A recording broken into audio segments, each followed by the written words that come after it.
വേദവിചാരം എന്ന ഈ പരമ്പരയിലെ മറ്റൊരു എപ്പിസോഡിലേക്ക് ഏവർക്കും സ്വാഗതം. പ്രാർത്ഥനയോടുകൂടി ഇന്നത്തെ വചന ശുശ്രൂഷയിലേക്ക് നമുക്ക് പ്രവേശിക്കാം.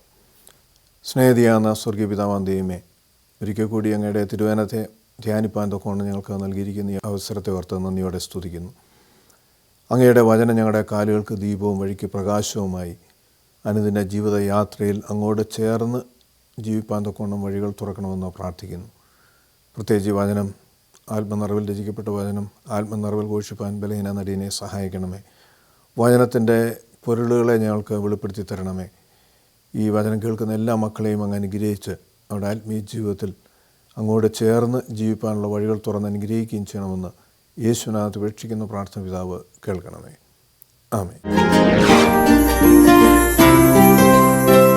ഇന്ന് നമ്മുടെ ചിന്തയ്ക്കായി സദൃശ്യവാക്യങ്ങൾ 12-ാം അധ്യായം 14-ാമത്തെ തിരുവചനം, പ്രൊവേർബ്സ് ചാപ്റ്റർ 12 വേഴ്സ് 14. തൻ്റെ വായുടെ ഫലത്താൽ മനുഷ്യൻ നന്മ അനുഭവിച്ച് തൃപ്തനാകും. തൻ്റെ കൈകളുടെ പ്രവൃത്തിക്ക് തക്കവണ്ണം അവന് തിരികെ ലഭിക്കും. ത്രിയേക ദൈവത്തിൻ്റെ തിരുനാമത്തിന് മഹത്വമുണ്ടാകട്ടെ. കർത്താവിൽ പ്രിയ സഹോദരങ്ങളെ, നമ്മുടെ ഓരോരുത്തരുടെയും ഭാവി നിർണയിക്കുന്നത് നാം തന്നെയാണെന്ന് പലപ്പോഴും നാം ചിന്തിക്കാറില്ല. നാം ചുറ്റുപാടുകളിലേക്ക് നോക്കുമ്പോൾ നമ്മോടൊപ്പം ഒരുപക്ഷെ സ്കൂളുകളിൽ പഠിച്ചിട്ടുള്ളവരും കോളേജുകളിൽ പഠിച്ചിട്ടുള്ളവരൊക്കെയും അവരുടെ ജീവിതം വിജയകരമായും ചിലരുടെ ജീവിതം പരാജയമായിട്ടൊക്കെ നമുക്ക് കാണുവാൻ കഴിയും. ഔദ്യോഗിക ജീവിതം മാത്രമല്ല, എല്ലാ അർത്ഥത്തിലും അതൊരു ഭാഗം മാത്രമാണ്. കുടുംബജീവിതമായിരുന്നാലും സാമൂഹിക ജീവിതമായിരുന്നാലും വ്യക്തിപരമായിരുന്നാലും നമ്മുടെ ജീവിതത്തെ അനുഗ്രഹത്തിലേക്കും അതോടൊപ്പം തന്നെ ജീവിതം ഒരു പരാജയത്തിലേക്കും നയിക്കുന്നത് നാം തന്നെയാണ് എന്ന് നാം ഓർക്കാറില്ല. ഇവിടെ നാം വായിച്ച തിരുവചനത്തിൽ 2 കാര്യങ്ങൾ നമുക്ക് ശ്രദ്ധിക്കാനായിട്ട് കഴിയുന്നത്. ഒന്ന്, തൻ്റെ വായുടെ ഫലത്താൽ മനുഷ്യൻ നന്മ അനുഭവിച്ച് തൃപ്തനാകും. വായുടെ ഫലത്താൽ എന്ന് പറയുമ്പോൾ നമ്മുടെ വായിൽ നിന്ന് വരുന്ന ശബ്ദം അതിന് വലിയ ശക്തിയാണ്. ആ വായിൽ നിന്ന് വരുന്ന ഓരോ വാക്കുകൾക്കും അതിന് മറ്റുള്ളവരിൽ സ്വാധീനം ചെലുത്തുവാൻ കഴിയും. നമ്മെ തന്നെ അത് നിയന്ത്രിക്കുവാൻ തക്കോണം കഴിയും. കാരണം തിരുവചനം നമ്മെ പഠിപ്പിക്കുന്നുണ്ട്, ഹൃദയം നിറഞ്ഞു കവിയുന്നതല്ലോ വായ് അതരം സംസാരിക്കുന്നത്. അപ്പോൾ ഹൃദയത്തിലുള്ള കാര്യങ്ങളാണ് നമ്മുടെ നാവിലൂടെ പുറത്തു വരുന്നത്. അത് ഹൃദയം നല്ലതെങ്കിൽ നന്മയായിട്ടുള്ളത് നമ്മുടെ വായിൽ നിന്ന് പുറത്തു വരും. നമ്മുടെ വാക്കുകൾ അപ്രകാരമുള്ളതായിത്തീരും. ആ വാക്കുകൾക്ക് വലിയ ശക്തിയാണുള്ളത്. അത് ഒരു വ്യക്തിയെ എങ്ങനെ സ്വാധീനിക്കുന്നു എന്ന് പലപ്പോഴും നാം ചിന്തിക്കാറില്ല. നമുക്കറിയാം, ദൈവം ഈ ഭൂമി അല്ലെങ്കിൽ ഭൂലോകം സൃഷ്ടിക്കുമ്പോൾ അത് ശബ്ദം കൊണ്ടാണ്. ദൈവത്തിന് ശബ്ദമില്ലാതെ ഇതൊക്കെയും സൃഷ്ടികർമ്മങ്ങളൊക്കെയും നടത്തുവാൻ തൊക്കെ കഴിയും. പക്ഷേ നാം ഉൽപ്പത്തി പുസ്തകത്തിൻ്റെ 1-ാം അധ്യായം 1-ാം വാക്യത്തിലേക്ക് വരുമ്പോൾ നാം വായിക്കുകയാണ്, ആദിയിൽ ദൈവം ആകാശവും ഭൂമിയും സൃഷ്ടിച്ചു. 3-ാമത്തെ വാക്യം, വെളിച്ചമുണ്ടാകട്ടെ എന്ന് ദൈവം കൽപ്പിച്ചു, വെളിച്ചമുണ്ടായി. അപ്പോൾ ഈ ലോകത്തിൻ്റെ ആരംഭം ശബ്ദത്താലാണ്. ദൈവം ഉണ്ടാകട്ടെ എന്ന് കൽപ്പിക്കുമ്പോഴാണ് അത് ഉണ്ടാകുന്നത്.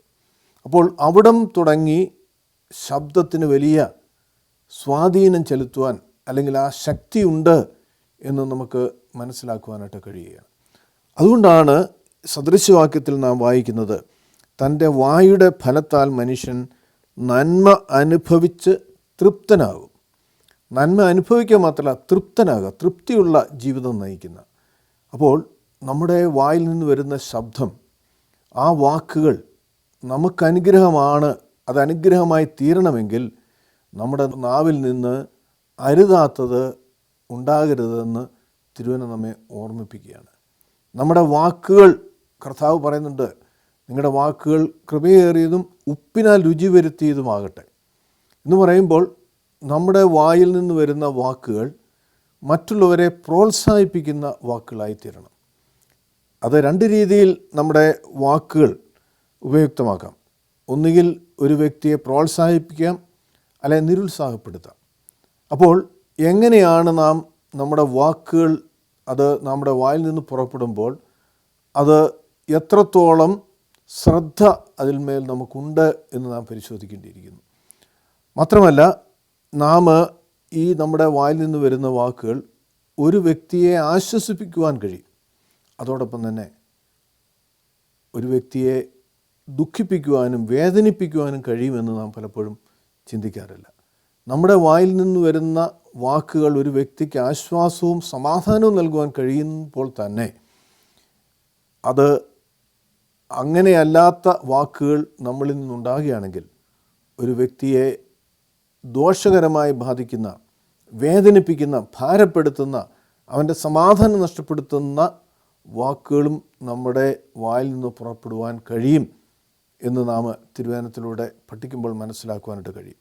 മാത്രമല്ല, നമ്മൾ സഹോദരങ്ങൾ അല്ലെങ്കിൽ സുഹൃത്തുക്കളൊക്കെയും അല്ലെങ്കിൽ കുടുംബജീവിതത്തിൽ ഭാര്യ ഭർത്തൃ ജീവിതത്തിലൊക്കെയും ട്രസ്റ്റ് ബിൽഡപ്പ് ചെയ്യാൻ, വിശ്വാസം ബിൽഡപ്പ് ചെയ്യുവാൻ നമ്മുടെ വാക്കുകൾ മുഖാന്തരമായി തീരും. അതോടൊപ്പം തന്നെ ബന്ധങ്ങൾ ശിഥിലമാകുവാനും ഈ നമ്മുടെ നാവിൽ നിന്ന് വരുന്ന വാക്കുകൾ മുഖാന്തരം ഒരുക്കപ്പെടും. നാം അരുതാത്തത് സംസാരിക്കുമ്പോൾ, മറ്റുള്ളവരെ വേദനിപ്പിക്കുന്ന രീതിയിലുള്ള വാക്കുകൾ നമ്മളിൽ നിന്നുണ്ടാകുമ്പോൾ ബന്ധങ്ങൾ ശിഥിലപ്പെടുകയാണ്. അത് കൂടുതൽ ശക്തിയുള്ളതാക്കി തീർക്കുന്നതിന് പകരം, കുടുംബജീവിതം കൂടുതൽ കെട്ടപ്പെട്ടതായിത്തീരുന്നതിന് പകരം അത് പ്രയാസങ്ങളിലേക്ക് നയിക്കപ്പെടും എന്ന് നാം പലപ്പോഴും ചിന്തിക്കാറില്ല. നാം സംസാരിക്കുമ്പോൾ വിവേകത്തോടുകൂടി നമുക്ക് സംസാരിക്കാം, അവിവേകത്തോടുകൂടി നമുക്ക് സംസാരിക്കാം. അത് നമ്മളിൽ ആശ്രയിച്ചിരിക്കുന്ന കാര്യമാണ്. ഇപ്രകാരം നമ്മുടെ വായിൽ നിന്ന് വരുന്ന വാക്കുകൾക്ക് വലിയ ശക്തി ഉണ്ട് എന്ന് നാം പലപ്പോഴും ചിന്തിക്കാറില്ല. അതാണ് നമ്മുടെ ഭാവി നിർണ്ണയിക്കുന്നത്. നല്ല ചിന്തകളും നല്ല വാക്കുകളും നമ്മളിൽ ഉണ്ടാകുമ്പോൾ ഒരു പോസിറ്റീവ് ആറ്റിറ്റ്യൂഡ് എപ്പോഴും നമുക്കുണ്ടാകും. ജീവിതത്തിൽ വിജയമുണ്ടാകുന്ന ഒരു വ്യക്തിയെ സംബന്ധിച്ചോളം എപ്പോഴും നല്ല കാര്യങ്ങൾ പറയുവാൻ, മറ്റുള്ളവരെ പ്രോത്സാഹിപ്പിക്കുവാൻ, മറ്റുള്ളവരെ ആശ്വസിപ്പിക്കുവാൻ കഴിയുന്ന വാക്കുകൾ ആ വ്യക്തിയിൽ നിന്ന് ഉണ്ടാകുമ്പോഴാണ് എന്ന് നമുക്ക് കാണുവാൻ കഴിയും. സദൃശവാക്യം 13-ാം അധ്യായത്തിൻ്റെ 3-ാമത്തെ തിരുവചനം നാം വായിക്കുമ്പോൾ നാം ഇപ്രകാരം വായിക്കുന്നു: വായെ കാത്തുകൊള്ളുന്നവൻ പ്രാണനെ സൂക്ഷിക്കുന്നു, അധരങ്ങളെ വിസ്താരത്തിൽ പിളർക്കുന്നവന് നാശം സംഭവിക്കും. വായെ കാത്തുകൊള്ളുന്നവൻ, അതായത് നമ്മളിൽ നിന്ന് വരുന്ന നമ്മുടെ വാക്കുകളെ സൂക്ഷ്മതയോടെ കൈകാര്യം ചെയ്യുന്നവൻ, അതാണ് വായെ കാത്തുകൊള്ളുക എന്ന് പറയുമ്പോൾ. അങ്ങനെ സൂക്ഷ്മതയോടെ കാത്തുകൊള്ളുന്നവൻ പ്രാണനെ സൂക്ഷിക്കുന്നു, അധരങ്ങളെ വിസ്താരത്തിൽ പിളർക്കുന്നവന് നാശം സംഭവിക്കും.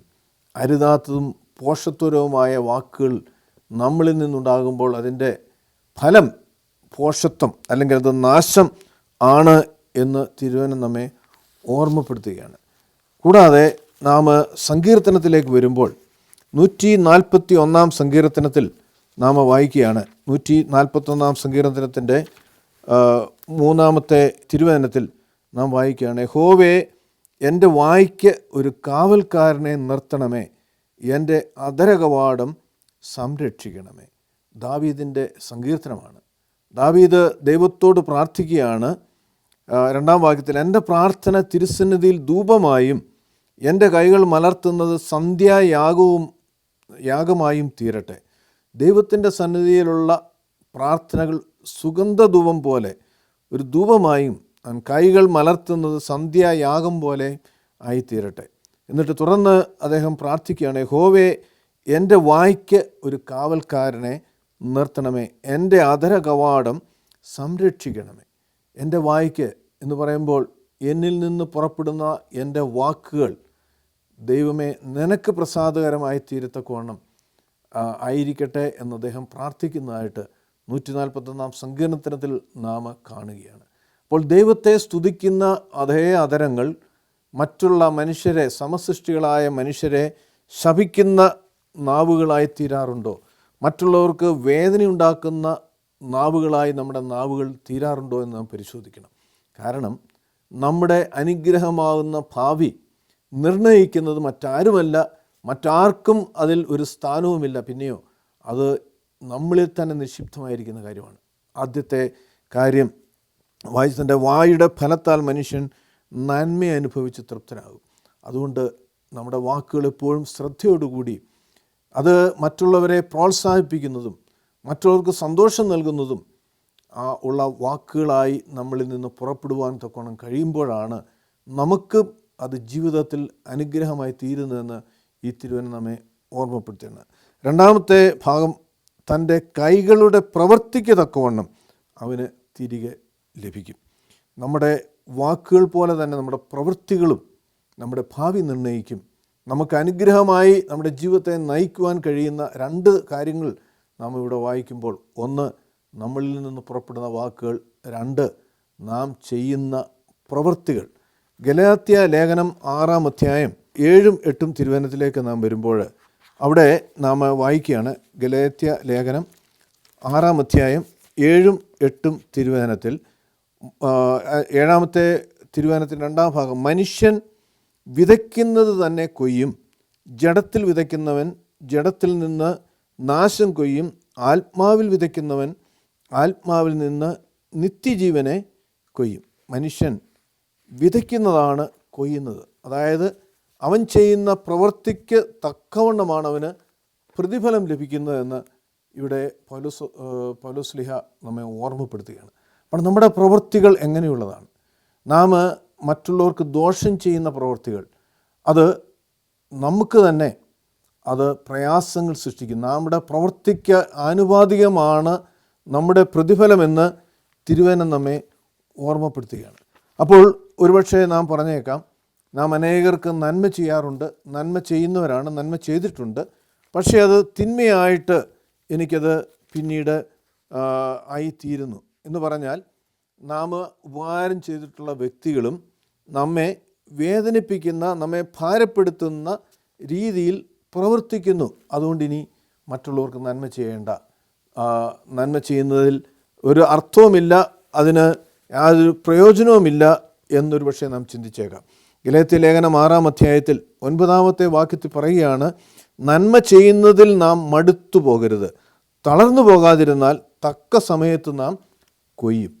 നന്മ ചെയ്യുന്നതിൽ മടുത്തു പോകരുത് എന്ന് പറഞ്ഞാൽ, നാം നന്മ ചെയ്തു, നമുക്ക് ഒരുപക്ഷെ പ്രത്യുപകാരം അല്ലെങ്കിൽ തിരികെ ലഭിക്കണമെന്നുള്ള ഉദ്ദേശത്തോടു കൂടി ആയിരിക്കില്ല നാം ചെയ്തത്. പക്ഷേ നാം നന്മ ചെയ്തിട്ടുള്ളവർ നമുക്കെതിരെ പ്രവർത്തിക്കുമ്പോൾ നമുക്കത് ഭാരമാണ്.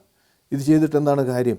ഒരു ഫലവുമില്ലല്ലോ, അതുകൊണ്ട് വേണ്ട ഇനി നന്മ ചെയ്യുന്നില്ല. പക്ഷേ ഇവിടെ തിരുവചനം ഓർപ്പിക്കുന്നത്, നന്മ ചെയ്യുന്നതിൽ നാം മടുത്തു പോകരുത്, തക്ക സമയത്ത് നമുക്കതിന് പ്രതിഫലം ലഭിക്കും. നമുക്ക് ആവശ്യമാകുന്ന സമയത്ത് ദൈവമാണ് നമുക്കായി പ്രതിഫലം നൽകുന്നത്.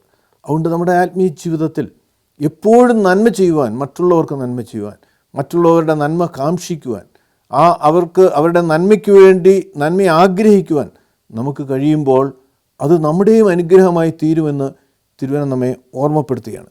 അതാണ് നാം ഇവിടെ 2-ാമത്തെ ഭാഗത്ത് 14-ാം അധ്യായം 12-ാം അധ്യായം സദൃശവാക്യം 12-ാം അധ്യായം 14-ാം വാക്യത്തിൻ്റെ 2-ാം ഭാഗം, തൻ്റെ കൈകളുടെ പ്രവൃത്തിക്ക് തക്കവണ്ണം അവന് തിരികെ ലഭിക്കും. അപ്പോൾ നമ്മുടെ പ്രവൃത്തികൾക്ക് അനുസരിച്ചാണ് നമുക്ക് പ്രതിഫലം ലഭിക്കുന്നതെന്ന് തിരുവചനം നമ്മെ ഓർമ്മപ്പെടുത്തുകയാണ്.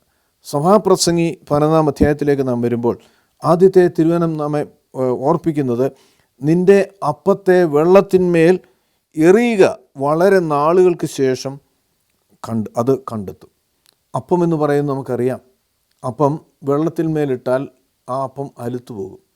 ഇനി അലുത്തില്ലെങ്കിൽ പോലും അത് നമുക്ക് വീണ്ടും ഭക്ഷിക്കാനായിട്ട് കഴിയുകയില്ല, അത് ഭക്ഷണയോഗ്യമല്ലാതെയായിത്തീരും. പക്ഷെ ഇവിടെ തിരുവചനം ഓർപ്പിക്കുന്നതാണ്, നിൻ്റെ അപ്പത്തെ വെള്ളത്തിന്മേൽ എറിയുക. എറിയുക എന്ന് പറഞ്ഞാൽ പിന്നീട് അത് നമുക്ക് എടുക്കാൻ സാധ്യമല്ല, അതും വെള്ളത്തിൻ്റെ മേൽ എറിയുക. എന്നിട്ട് പറയുകയാണ്, വളരെ നാളുകൾക്ക് ശേഷം നീ അത് കണ്ടെത്തും. നാം എറിഞ്ഞു, അതിനെക്കുറിച്ച് നാം പിന്നെ ചിന്തിക്കുന്നില്ല, നഷ്ടമാണ്. പക്ഷേ അത് നമുക്ക് വളരെ നാളുകൾക്ക് ശേഷം നാം ആ ചെയ്ത പ്രവൃത്തിക്ക് നമുക്ക് മറുപടി ലഭിക്കും, അല്ലെങ്കിൽ അതിനുള്ള പ്രതിഫലം ലഭിക്കും എന്ന് തിരുവചനം നമ്മെ ഓർമ്മപ്പെടുത്തുകയാണ്. തുടർന്ന് 4-ാം വാക്യത്തിൽ നാം വായിക്കുകയാണ്, കാറ്റിനെ നിരീക്ഷിക്കുന്നവൻ വിതയ്ക്കുകയില്ല, മേഘങ്ങളെ നോക്കുന്നവൻ കൊയ്യുകയുമില്ല. കാറ്റിനെ നമുക്കറിയാം, വിതയ്ക്കുന്ന ഒരു വ്യക്തി വിതയ്ക്കുമ്പോൾ കാറ്റുണ്ടെങ്കിൽ നാം ഉദ്ദേശിക്കുന്ന സ്ഥലത്ത് ആ വിത്ത് വീഴുകയില്ല. അതുകൊണ്ട് കാറ്റില്ലാത്ത സമയം നോക്കി വിതയ്ക്കുന്ന ഒരു വ്യക്തി, അപ്പോൾ കാറ്റ് ഉണ്ടാകുമോ എന്ന് ഭയത്തോടുകൂടി ഒരു വ്യക്തി വിതയ്ക്കാതിരുന്നാൽ അവന് ഒരു ഫലവും ലഭിക്കുകയില്ല.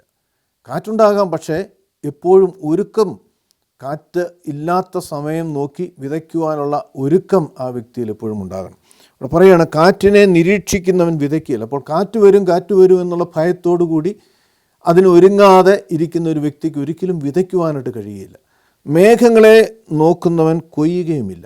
അപ്പോൾ കൊയ്യുന്ന സമയത്ത് വലിയ മഴ പെയ്താൽ അത് ബുദ്ധിമുട്ടാണ് എന്ന് കരുതി കൊയ്യാതിരിക്കുന്ന ഒരു വ്യക്തിക്കും ആ പ്രവൃത്തിക്ക് ഫലം ലഭിക്കുകയില്ല എന്ന് തിരുവചനം നമ്മെ ഓർമ്മപ്പെടുത്തുകയാണ്.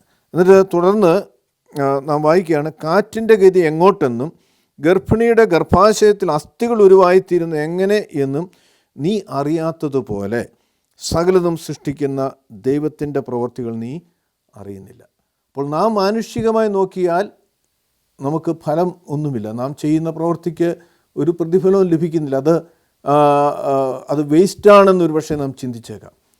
പ്രത്യേകിച്ച് ദൈവിക കാര്യങ്ങളിൽ നാം ചെയ്യുന്ന പ്രവൃത്തികൾ, ആ പ്രവൃത്തിക്ക് എപ്പോഴും ദൈവത്തിൽ നിന്ന് അനുഗ്രഹം ഉണ്ടാകുമെന്ന് തിരുവചനം നമ്മെ ഓർമ്മപ്പെടുത്തണം. നമ്മളൊക്കെയും റിസൾട്ട് ഓറിയൻറ്റഡ് ആയിട്ടുള്ള ആൾക്കാരാണ്. നാം ചെയ്യുന്നൊരു പ്രവൃത്തിക്ക് ഒരു ഫലമുണ്ടാകണം. പഠിച്ചാൽ നന്നായി മാർക്ക് ലഭിച്ച് നല്ല ഉദ്യോഗത്തിൽ പ്രവേശിക്കത്തക്ക രീതിയിൽ പഠിച്ചാൽ പ്രയോജനമുണ്ടാ എന്ന് കരുതി നാം പഠിക്കുന്നവരാണ്. ജോലി ചെയ്യുമ്പോൾ പരമാർത്ഥത്തോട് ജോലി ചെയ്താൽ പ്രൊമോഷൻ ഉണ്ടാകും. അങ്ങനെ ഓരോ രംഗങ്ങളിലും നാം ചെയ്യുന്ന പ്രവൃത്തിക്ക് ഫലമുണ്ടാകും എന്നുള്ള പ്രതീക്ഷയിലാണ് നാം ചെയ്യുന്നത്. ഫലമില്ല എങ്കിൽ നാം അപ്രകാരം പ്രവർത്തിക്കുകയുമില്ല. എന്നാൽ ഇവിടെ തിരുവചനം നമ്മെ ഓർപ്പിക്കുന്ന, കാറ്റിൻ്റെ ഗതി എങ്ങോട്ടെന്നും ഗർഭിണിയുടെ ഗർഭാശയത്തിൽ അസ്ഥികൾ ഉരുവായിത്തീരുന്ന എങ്ങനെയെന്നും നീ അറിയാത്തതുപോലെ സകലതും സൃഷ്ടിക്കുന്ന ദൈവത്തിൻ്റെ പ്രവൃത്തികൾ നീ അറിയുന്നില്ല. അപ്പോൾ ദൈവം എങ്ങനെയാണ് നമുക്ക് വേണ്ടി പ്രവർത്തിക്കുന്നതെന്ന് നമുക്ക് ഒരു ധാരണയും ഉണ്ടാകുകയില്ല. എപ്പോഴും നന്മ ചെയ്യുന്ന ഒരു വ്യക്തിയുടെ ജീവിതത്തിൽ ദൈവം അവന് നന്മ പ്രതിഫലമായി നൽകും എന്ന് നാം മനസ്സിലാക്കുക. തുടർന്ന് തിരുവചനം നമ്മെ ഓർപ്പിക്കുന്നത് 15-ാം അധ്യായത്തിൻ്റെ 6-ാം വാക്യം, രാവിലെ നിൻ്റെ വിത്ത് വിതയ്ക്കുക, വൈകുന്നേരത്ത് നിൻ്റെ കൈ പിൻവലിക്കരുത്, ഇതോ അതോ ഏത് സഫലമാകുമെന്നും രണ്ടും ഒരുപോലെ നന്നായിരിക്കുമോ എന്നും നീ അറിയുന്നില്ലല്ലോ. അപ്പോൾ രാവിലെ നിൻ്റെ വിത്ത് വിതയ്ക്കുക, വൈകുന്നേരത്ത് നിൻ്റെ കൈ പിൻവലിക്കരുത് എന്ന് പറയുമ്പോൾ നമ്മുടെ പ്രവർത്തനങ്ങൾ നമുക്ക് നല്ല ആരോഗ്യമുള്ള സമയത്ത് തന്നെ ചെയ്യുവാൻ കഴിയണം. രാവിലെ എന്ന് പറയുമ്പോൾ രാവിലെ എഴുന്നേൽക്കുമ്പോൾ നല്ല ഉന്മേഷമാണ്. ക്ഷീണമൊക്കെയും മാറി ജോലി ചെയ്യുവാൻ ആവശ്യമാകുന്ന ഒരു മാനസികവും ശാരീരികവുമാകുന്ന ഒരു നല്ല അവസ്ഥയാണിപ്പോൾ. അപ്പോൾ രാവിലെ നിൻ്റെ വിത്ത് വിതയ്ക്കുക, വൈകുന്നേരത്ത് നിൻ്റെ കൈ പിൻവലിക്കരുത്. വൈകുന്നേരം ആകുമ്പോഴേക്കും ക്ഷീണിച്ചു പോകും, പക്ഷേ അവിടെയും മടുത്തു പോകാതെ നാം പ്രവർത്തിച്ചുകൊണ്ടേയിരിക്കുക എന്ന് തിരുവചനം നമ്മെ ഓർപ്പിക്കുകയാണ്. അങ്ങനെ ചെയ്യുന്ന ഒരു വ്യക്തിക്ക് ലഭിക്കുന്ന പ്രതിഫലത്തെക്കുറിച്ചാണ്, ഇതോ അതോ ഏത് സഫലമാകുമെന്നും രണ്ടും ഒരുപോലെ നന്നായിരിക്കുമോ എന്നും നീ അറിയുന്നില്ലല്ലോ. അപ്പോൾ നാം ചെയ്യുന്ന പ്രവൃത്തി ഏതാണ് നമുക്കതിന് ഫലം നൽകുന്നതെന്ന് നമുക്ക് മനസ്സിലാക്കുവാനായിട്ട് നമുക്ക് അറിയുകയില്ല. പക്ഷേ ഫലം തരുന്നത് ദൈവമാണ്. നമുക്ക് വിത്തിൻ്റെ ഉപമയിൽ കർത്താവ് പഠിപ്പിക്കുന്ന ഉപമയിൽ കർത്താവ് പഠിപ്പിക്കുന്ന എന്താണ്? ഒരു വിതക്കാരൻ വിത്ത് വിതച്ചു, അത് ചിലത് വഴിയരികെ വീണു, ചിലത് പാറപ്പുറത്ത് വീണു, ചിലത് മുള്ളിനിടയിൽ വീണു, ചിലത് നല്ല നിലത്ത് വീണു. അപ്പോൾ ഈ വഴിയരികെ വീണതും പാറപ്പുറത്തെന്ന് പറയുമ്പോൾ പാറയുടെ മുകളിൽ അല്പം മണ്ണുണ്ട്, കാരണം അതവിടെ കിളിർക്കുന്നുണ്ട്. പക്ഷേ ആ മണ്ണ് ആഴമില്ലാത്തതായതിനാൽ അത് ആ വിത്ത് കിളിർത്ത ആ ചെടി നശിച്ചു പോവുകയാണ്. മുള്ളിനിടയിൽ ചിലത് വീഴുകയാണ്. മുള്ളിനിടയിൽ മണ്ണുണ്ട്, പക്ഷേ മുള്ളുകളതിനെ ഞെരുക്കിക്കളയുകയാണ്. എന്നാൽ നല്ല സ്ഥലത്ത് വീഴുന്ന വിത്ത് 30, 60, 100 മേനി ഫലം നൽകുന്നതായിട്ട് നമുക്കവിടെ വായിക്കുവാൻ തൊക്കെ കഴിയും. അപ്പോൾ നല്ല നിലത്ത് വീഴുന്ന വിത്ത് ഈ നഷ്ടപ്പെട്ട, അതായത് വഴിയരികെയും പാറപ്പുറത്തും മുള്ളിന് ഇടയിലും വീണ വിത്തിന് നഷ്ടം അത് നികത്തക്ക രീതിയിൽ നല്ല നിലത്ത് വീണ വിത്തിൽ നിന്നുള്ള ഫലം ആ കർഷകന് ലഭിക്കുകയാണ്. അതുകൊണ്ട് നാം ഈ കാറ്റിനെ നോക്കി നിന്നാൽ, അല്ലെങ്കിൽ സാഹചര്യം അനുകൂലമാകുവാൻ നോക്കിയിരുന്നാൽ നമുക്ക് വിതയ്ക്കുവാൻ കഴിയുകയില്ല, നമുക്ക് കൊയ്യുവാനും കഴിയുകയില്ല. അതുകൊണ്ട് എപ്പോഴും നമ്മുടെ ജീവിതത്തിൽ നന്മ ചെയ്യുന്നതിൽ നാം എപ്പോഴും മുൻപന്തിയിലായിരിക്കണം എന്ന് തിരുവൻ നമ്മെ ഓർപ്പിക്കണം. ലഭിക്കുന്ന അവസരങ്ങളൊക്കെയും ഉപയുക്തമാക്കുന്ന ഒരു വ്യക്തിക്കാണ് അവൻ്റെ ജീവിതം അനുഗ്രഹമായി തീരുന്നത്, വിജയകരമായി തീരുന്നത്, നന്മയായി തീരുന്നത് എന്ന് തിരുവൻ നമ്മെ ഓർപ്പിക്കുകയാണ്. അതുകൊണ്ട് കർത്താവിൽ പ്രിയ സഹോദരങ്ങളെ, എത്ര അവസരങ്ങൾ നമ്മുടെ ജീവിതത്തിൽ നമുക്ക് ലഭ്യമാകുന്നുണ്ട്. പ്രത്യേകിച്ച് ദൈവനാമ മഹത്വത്തിനു വേണ്ടിയുള്ള പ്രവർത്തനങ്ങൾ. അങ്ങനെ നാം ചെയ്യുന്ന പ്രവർത്തനങ്ങൾക്ക് പ്രതിഫലം നൽകുന്നത് ദൈവമാണ്. അത് സമസൃഷ്ടികളെ സ്നേഹിക്കുന്നതും കരുതുന്നതും ആകാം, അല്ലെങ്കിൽ ദൈവത്തിൻ്റെ നാമം മഹത്വപ്പെടുവാൻ തക്കവണ്ണം ദൈവത്തിൻ്റെ വചനം മറ്റുള്ളവർക്ക് കൊടുക്കുന്ന സാഹചര്യമാകാം. എന്തായിരുന്നാലും ദൈവനാമത്തിൽ നാം ചെയ്യുന്ന ഓരോ കാര്യത്തിനും ദൈവത്തിൽ നിന്ന് വലിയ പ്രതിഫലം ഉണ്ട് എന്ന് ഈ തിരുവചനം നമ്മെ ഓർമ്മപ്പെടുത്തുകയാണ്. അതുകൊണ്ട് പലപ്പോഴും നാം ചെയ്യുന്ന പ്രവൃത്തിക്ക് ഫലം ഇല്ല എന്ന് കരുതി പ്രവർത്തനം അവസാനിപ്പിക്കുകയല്ല, പ്രവർത്തനം ചെയ്യാതിരിക്കുകയല്ല. ഗലാത്യ ലേഖനത്തിൽ പൗലോസ് അപ്പോസ്തലൻ പറയുന്നത് പോലെ നന്മ ചെയ്യുന്നതിൽ നാം മടുത്തു പോകരുത്. തളർന്നു പോകാതിരുന്നാൽ തക്ക സമയത്ത് നാം കൊയ്യും. തളർന്നു പോകരുത്. കാരണം തളരുവാനുള്ള സാഹചര്യം എപ്പോഴും ഉണ്ടാകും. കാരണം നന്മ ചെയ്യുന്നത് പിശാച് എപ്പോഴും ഇഷ്ടപ്പെടുന്നില്ല. ഒരു വ്യക്തിക്ക് നന്മ ചെയ്യുവാൻ അവൻ ആഗ്രഹിക്കുന്നില്ല. അവൻ തിന്മയുടെ ഉപജ്ഞാതാവാണ്. അതുകൊണ്ട് അവൻ വ്യാജത്തിൻ്റേതാകുന്ന ഉറവിടമാണ്. പിശാച് എപ്പോഴും നന്മ ചെയ്യുന്ന വ്യക്തിയെ അതിൽ നിന്ന് നിരുത്സാഹപ്പെടുത്തുവാനുള്ള ശ്രമം അവനിൽ എപ്പോഴും ഉണ്ടായിക്കൊണ്ടേയിരിക്കും. അവിടെയാണ് നമുക്ക് മടുപ്പ് ഉണ്ടാകുന്നത്. അതുകൊണ്ടാണ് അപ്പോസ്തലൻ ഓർപ്പിക്കുന്നത്, നന്മ ചെയ്യുന്നതിൽ നാം മടുത്തു പോകരുത്. മടുത്തു പോകാതെ ജീവിതം മുഴുവനും മറ്റുള്ളവർക്കും ദൈവത്തിനും നന്മ ചെയ്യുന്നവരായി മുമ്പോട്ട് പോകുന്ന ഒരു വ്യക്തിയുടെ ജീവിതത്തിൽ ഒരിക്കലും ദൈവം തിന്മയായത് നൽകുകയില്ല. അവൻ്റെ ജീവിതത്തിൽ അവൻ അനുഗ്രഹം ദൈവത്തിൽ നിന്ന് തക്ക സമയത്ത്, അവൻ ആവശ്യമാകുന്ന സമയത്ത് ദൈവം അവന് നൽകും എന്ന് ഈ തിരുവചനമൊക്കെ നമ്മെ ഓർമ്മപ്പെടുത്തുകയാണ്. അതുകൊണ്ട് നമ്മുടെ ആത്മീയ ജീവിതത്തിൽ നമ്മുടെ ഭാവിയെ നിർണ്ണയിക്കുന്നത്, അനുഗ്രഹമാക്കി തീർക്കുന്നത് നാം തന്നെയാണ്. നമ്മുടെ വാക്കുകൾ അതെങ്ങനെയുള്ളതാണ്? മറ്റുള്ളവരെ പ്രോത്സാഹിപ്പിക്കുന്നതോ അതോ നിരുത്സാഹപ്പെടുത്തുന്നതോ, മറ്റുള്ളവർക്ക് ആശ്വാസം പകരുന്നതോ അതോ അവരെ വേദനിപ്പിക്കുന്നതോ, മറ്റുള്ളവരുടെ നന്മയെ കണ്ടുകൊണ്ട് ഉള്ള വാക്കുകളാണോ അതോ അവരിലുള്ള കുറവുകൾ കണ്ടുകൊണ്ടുള്ള വാക്കുകളാണോ നമ്മളിൽ നിന്ന് പുറപ്പെടാറുള്ളത്? നാം പരിശോധിക്കുക. ഈ നമ്മുടെ വാക്കുകൾ നമ്മുടെ ഹൃദയത്തിൽ നിന്ന് വരുന്ന വാക്കുകളാണ്. ആ ഹൃദയം നിറഞ്ഞ് കവിയുന്നതാണ് നമ്മുടെ വായിലൂടെ, നാവിലൂടെ ശബ്ദമായി അത് പുറത്തു വരുന്നത്. അത് വ്യക്തികളെ സ്വാധീനിക്കും. വ്യക്തികളെ രണ്ട് രീതിയിലും സ്വാധീനിക്കാൻ കഴിയും. പോസിറ്റീവായിട്ടും അല്ലെങ്കിൽ നെഗറ്റീവായിട്ടോ സ്വാധീനിക്കുവാൻ തക്കവണ്ണം കഴിയും. അതുകൊണ്ട് നമ്മുടെ വാക്കുകൾ എപ്പോഴും ശ്രദ്ധയോടുകൂടി ആയിരിക്കണം. നാം അരുതാത്തത് നമ്മുടെ വായിൽ നിന്നുണ്ടാകരുത്. കർത്താവ് പറഞ്ഞത് ഒരിക്കൽ കൂടി നാം ഓർക്കുക. നിങ്ങളുടെ വാക്കുകൾ ഉപ്പിനാൽ കൃപയോടുകൂടിയതും ഉപ്പിനാൽ രുചി വരുത്തിയതുമായിരിക്കട്ടെ. ഉപ്പിന് രുചി വരുത്തുക എന്ന് പറയുമ്പോൾ നമുക്കറിയാം, ഭക്ഷണ പദാർത്ഥങ്ങളിൽ അല്പം ഉപ്പിൻ്റെ ആവശ്യമേ ഉള്ളൂ. പക്ഷേ ആ ഉപ്പിൻ്റെ അഭാവമുണ്ടെങ്കിൽ ആ ഭക്ഷണത്തിന് രുചി കുറവായിരിക്കും.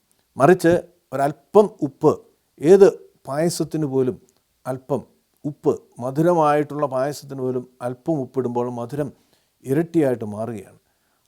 അപ്രകാരം നമ്മുടെ വാക്കുകൾ ഉപ്പിനാൽ രുചി വരുത്തതും കൃപയോടുകൂടിയതുമായിരിക്കട്ടെ.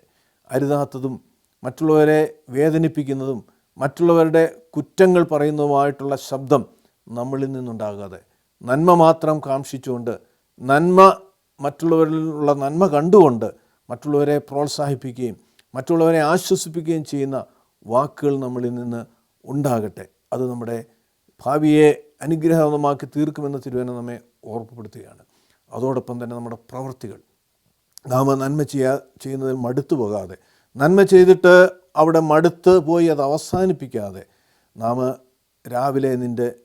രാവിലെ വിത്ത് വിതയ്ക്കുക, വൈകുന്നേരത്ത് നിൻ്റെ കൈ പിൻവലിക്കരുത് എന്ന് തിരുവചനം നമ്മെ ഓർമ്മിപ്പിക്കുന്നത് പോലെ നമ്മുടെ ജീവിതത്തിൻ്റെ എല്ലാ സാഹചര്യങ്ങളിലും മടുത്തു പോകാതെ നമ്മളുടെ പ്രവർത്തനങ്ങൾ ദൈവനാമ മഹത്വത്തിനു വേണ്ടി അനുസ്യൂതമുണ്ടാകുമ്പോഴാണ് നമ്മുടെ ഭാവി അനുഗ്രഹമായി തീരുന്നത്. നാം വായിച്ച കുറിവാക്യം സദൃശവാക്യം 12-ാം അധ്യായം 14-ാമത്തെ തിരുവചനം ഒരിക്കൽ കൂടി നമുക്ക് വായിക്കാം. തൻ്റെ വായുടെ ഫലത്താൽ മനുഷ്യൻ നന്മ അനുഭവിച്ച് തൃപ്തനാകും. ജീവിതത്തിൽ തൃപ്തി ഉണ്ടാകും. പലപ്പോഴും അനേക കാര്യങ്ങൾ നമ്മുടെ ജീവിതത്തിലുണ്ടെങ്കിലും തൃപ്തിയില്ലാത്തവരായിട്ടാണ് അനേകർ ജീവിക്കുന്നത്. എത്ര പണമുണ്ടായാലും, എത്ര നല്ല ജോലി ഉണ്ടായിരുന്നാലും, എത്ര ആരോഗ്യമുണ്ടായിരുന്നാലും ജീവിതത്തിൽ തൃപ്തിയില്ലാത്ത, സംതൃപ്തിയില്ലാത്ത ജീവിതം നയിക്കുന്ന അനേകരെ നാം കാണാറുണ്ട്. എന്നാൽ നമ്മുടെ എല്ലാം ദൈവത്തിൻ്റെ ദാനമാണ് എന്നുള്ള ഒരു തിരിച്ചറിവ് നമുക്കുണ്ടാകുമ്പോൾ ഉള്ളതിൽ സംതൃപ്തരാകുവാൻ കൊണ്ട് നമുക്ക് കഴിയും. ഇവിടെ പറയുകയാണ്, നിൻ്റെ വായുടെ ഫലത്താൽ മനുഷ്യൻ നന്മ അനുഭവിച്ച് തൃപ്തനാകും. അപ്പോൾ ആ തൃപ്തി ഉണ്ടാകണമെങ്കിൽ നമ്മുടെ വാക്കുകൾ അപ്രകാരമുള്ളതായിത്തീരണം. രണ്ടാമത്, നിൻ്റെ കൈകളുടെ പ്രവർത്തിക്ക് തക്കവണ്ണം അവന് തിരികെ ലഭിക്കും. നമ്മുടെ പ്രവൃത്തി, നാം ചെയ്യുന്ന ഓരോ പ്രവൃത്തിക്കും ഉള്ള പ്രതിഫലമാണ് നമുക്ക് തന്നെ തിരികെ ലഭിക്കുന്നത്. അത് നമ്മുടെ ഭാവിയെ അനുഗ്രഹമാക്കി തീർക്കുവാൻ വാക്കുകളും പ്രവൃത്തികളും അപ്രകാരമുള്ളതായി തീരട്ടെ. അത് ദൈവനാമ മഹത്വത്തിനായി തീരട്ടെ. അതുവഴി ദൈവിക അനുഗ്രഹങ്ങൾ പ്രാപിച്ചവരായി നമ്മുടെ ജീവിതത്തെ മുമ്പോട്ട് നയിക്കുവാൻ ദൈവത്തിൻ്റെ ആത്മാവ് എന്നെയും നിങ്ങളെയും സഹായിക്കട്ടെ. ദൈവം നമ്മെ അനുഗ്രഹിക്കട്ടെ.